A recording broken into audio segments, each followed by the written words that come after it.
নমস্কার, কেমন আছেন সবাই? আশা করি সকলে খুব খুব ভালো আছেন। তো রোজকার মতো আজও একটা নতুন ভিডিও নিয়ে চলে এলাম। আশা করি ভিডিওটা দেখে আপনাদের খুব ভালো লাগবে। তো বাবার বাড়ি যখন এসে গেছি সেইভাবে তো আর কাজকর্ম নেই, মা রান্নাবান্না করছে আর আমি খাওয়া দাওয়া করছি, তো একদম ফ্রি। তবে হ্যাঁ, কখনো সখনো যখন ইচ্ছে হয় মায়ের হাতে হাতে কাজটা একটু এগিয়ে দিই। যেমন একটু রান্না করতে আমি খুব ভালোবাসি, ওই রান্নাটাই মাকে করে খাওয়াচ্ছি মাঝে মাঝে, সব সময় নয়। তো এই যে এসেছি, আসার পর কিন্তু খুব বৃষ্টি হচ্ছিল আমাদের দিকে। তো তারপর একটু সাজতে ইচ্ছে করছিল বলে একটু সেজে গুজে রিলস বানিয়েছিলাম, এটাই। আর এই দেখুন, আমি জেঠুর বাড়িতে এসেছি।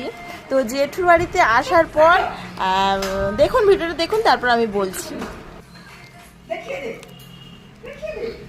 নাচো নাচো।